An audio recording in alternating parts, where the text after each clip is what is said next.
Hello दोस्तों। लोगों की रिस्क एपेटाइटिस के बेस पर अलग अलग टाइप के इक्विटी म्यूचुअल फंड मार्केट में अवेलेबल है, जैसे कि large cap, mid cap, small cap, large and mid cap, flexi cap, dividend yield और ईएलएसएस। तो आपकी इस रिस्क एपेटाइटिस के बेस के ऊपर आपको कौन सा म्यूचुअल फंड सूट करेगा और उस कैटेगरी का टॉप म्यूचुअल फंड कौन सा है, उसके बारे में आज हम डिस्कस करने वाले हैं। तो ज़्यादा देरी ना करते हुए आइए शुरू करते हैं आज का वीडियो।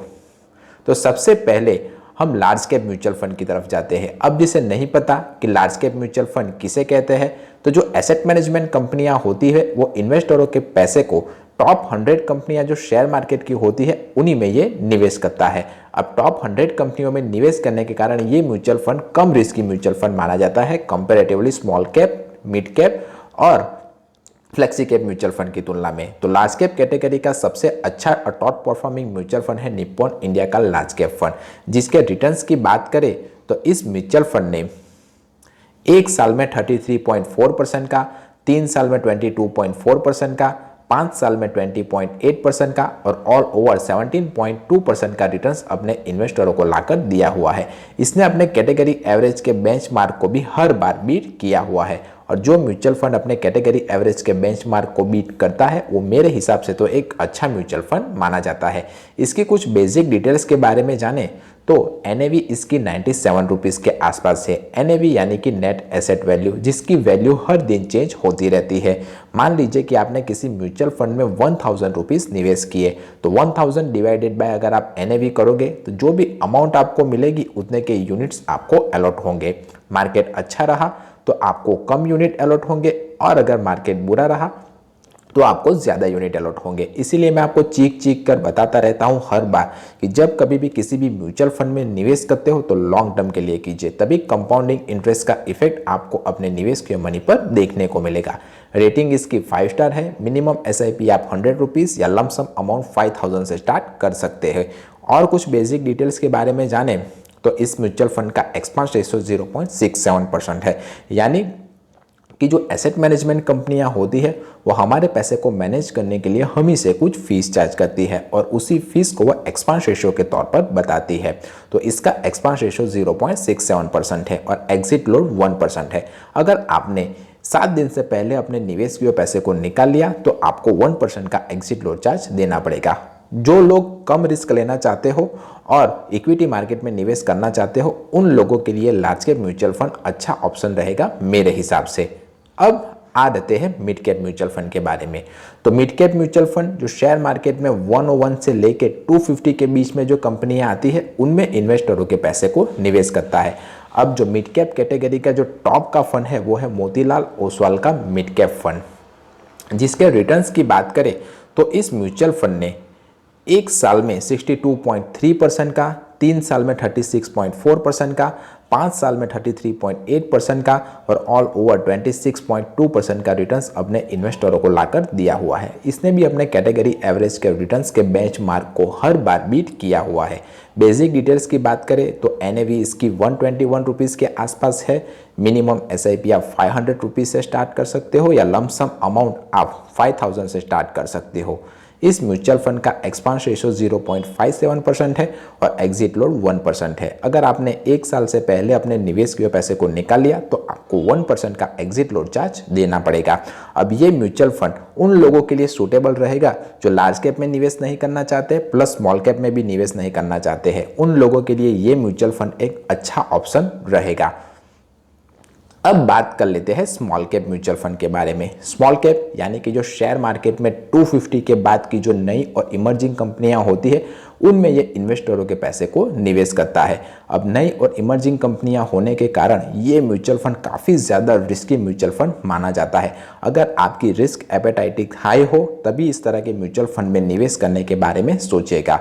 तो स्मॉल कैप कैटेगरी में जो टॉप का म्यूचुअल फंड है वो अभी चल रहा है क्वांट का स्मॉल कैप म्यूचुअल फंड, जिसने रिटर्न वाइज हम देखें तो इसने एक साल में 39.6% का, 3 साल में 28.9% का, 5 साल में 47.5% का और ऑल ओवर 19.6% का रिटर्न्स अपने इन्वेस्टरों को लाकर दिया हुआ है।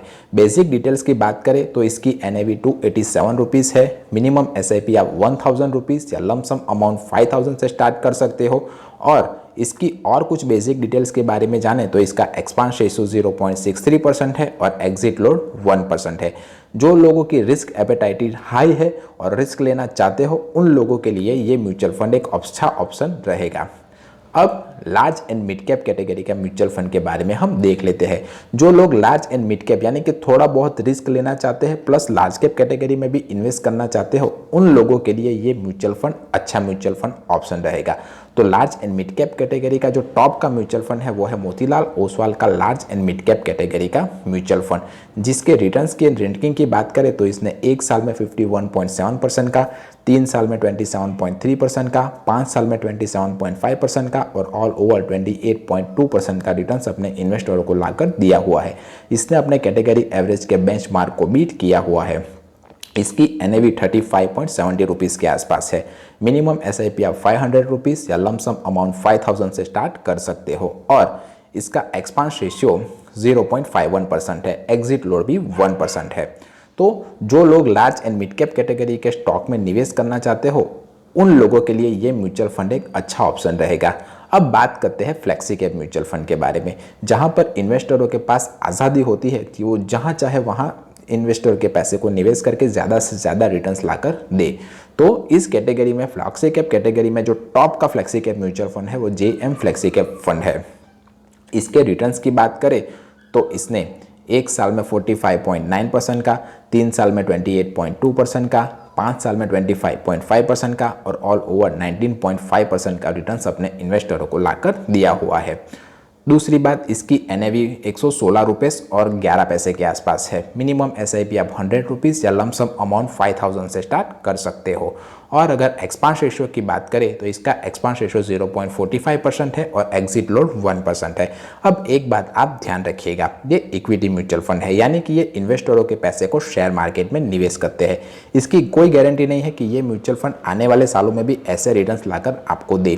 तो आप जब कभी भी किसी भी म्यूचुअल फंड में निवेश करते हो तो अपने फंड मैनेजर या फंड एडवाइज़र की सलाह के लिए बिना निवेश मत कीजिएगा, क्योंकि वो आपका गोल क्या है उसके हिसाब से आपको इन्वेस्टमेंट सजेस्ट करेगा। अब ये म्यूचुअल फंड आने वाले सालों में भी टॉप पर रहेगा, इसकी भी कोई गारंटी नहीं है। तो अगर आप मुझसे अपनी SIP चालू करवाना चाहते हो तो मैं आपको NJ के थ्रू अपनी SIP ओपन करके दे दूंगा। मैं रजिस्टर्ड म्यूचुअल फंड डिस्ट्रीब्यूटर हूँ और आपकी गोल के हिसाब से आपको SIP चूज़ करके दूंगा। पर अगर आप मुझसे SIP नहीं करवाते हो तो एक बात और ध्यान रखिएगा, हमेशा स्टेप अप SIP कीजिए, यानी कि अपने SIP की अमाउंट को हर साल थोड़ा थोड़ा बढ़ाते रहिए, तभी आप इन्फ्लेशन को भी बीट कर पाओगे और अच्छा खासा कॉर्पस भी जमा कर पाओगे। नंबर 2 बात, कभी भी शॉर्ट टर्म के लिए म्यूचुअल फंड में निवेश मत कीजिए, यानी कि 5 साल 10 साल से नीचे अगर आप निवेश करना चाहते हो तो म्यूचुअल फंड से आप दूर ही रहिए। तीसरी बात, मार्केट में जब कभी भी उतार या चढ़ाव आए आप घबरा कर अपनी SIP को बंद मत कीजिएगा। अगर आपने ऐसा किया और मेरी सलाह को मान ली तो लॉन्ग टर्म में 10 सालों के बाद आपका पास अच्छा खासा कॉर्पस रहेगा और आप इन्फ्लेशन को भी अच्छा खासा बीट कर पाओगे। आपने कौन कौन से म्यूचुअल फंड में निवेश किया हुआ है और कितना इन्वेस्टमेंट के सामने आपको कितना रिटर्न्स मिला हुआ है मुझे आप कमेंट करके बता सकते हो। वीडियो पसंद आया हो, इन्फॉर्मेटिव लगा हो तो वीडियो को लाइक कीजिए, चैनल को सब्सक्राइब कीजिए। मिलते हैं अगले वीडियो में, तब तक के लिए बाय बाय।